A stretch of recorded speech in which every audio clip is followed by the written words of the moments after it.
We actually knew or suspected something was different in kindergarten. We were told by the teachers something's not quite right, but we didn't really know what it was. They couldn't identify what it was. We were told the similar thing in grade 1 and again in grade 2.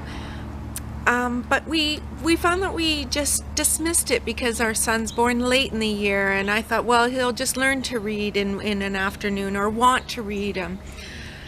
He never actually picked up a book, but Lego for sure. But anyways, not a book. But by grade 3, I really respected and admired his grade 3 teachers, and they identified that there might be something wrong. So yes, Yeah. he was diagnosed. So how did you feel when you heard that word?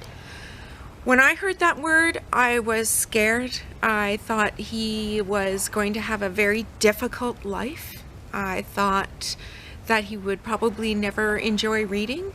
I thought that it really limited his future. I really didn't know a ton about dyslexia. I thought it meant that the words were all jumbled, and that really it meant that he had a learning disability and that he would be a disabled person. That's actually the way I thought.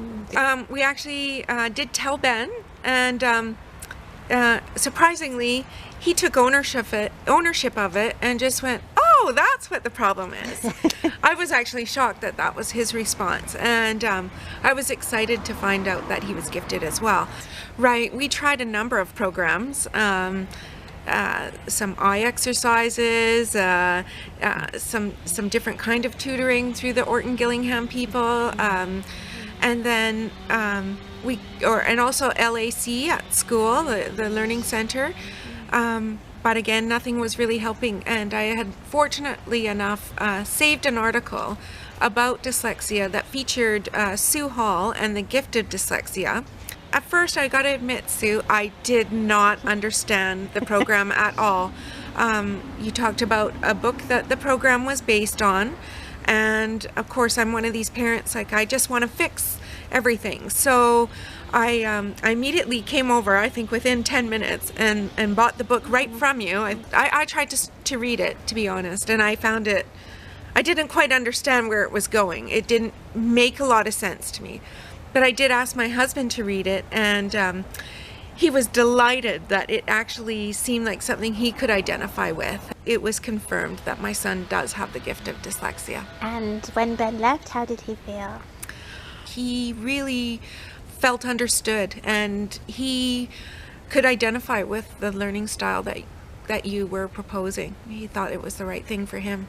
I was a little concerned that this seemed so short, and it seemed so inexpensive compared to some of the other programs out there. So it was something that I thought may or may not work. I wasn't convinced right at the outset, but I knew my son thought this was something that would help him, so I went forward. We set aside that week in the summer, and I couldn't believe the first day when he returned home, and it was as if I was opening up the key to my son. He could do things that he had never done before, some gross motor skills he showed me. He was happy. It was beautiful. I cried, but this was not the tears of sad and frustration that we had embarked on for those few years before, but it was sheer joy and happiness. The sweep, sweep, spell method of reading it immediately allowed him to read without stopping. I couldn't believe how good this was for Ben, and he was so pleased with himself. He actually started reading all the street signs. He started reading everything. It does take a commitment to do the program. It is a week-long program as you facilitate, but then the follow-up is you have to do the work. And my son chose to do 5 words per week, and it was manageable. For any parents thinking of this program, I think that your child will actually be the one that tells you. I think that we have to believe in our children, and if they take the initial program and they think that it's something that will work for them, I think it's truly something you should explore. Well, thank you very much indeed for coming in and talking to me, and I'm quite sure this is going to help a lot of parents. Thank you. You're very welcome.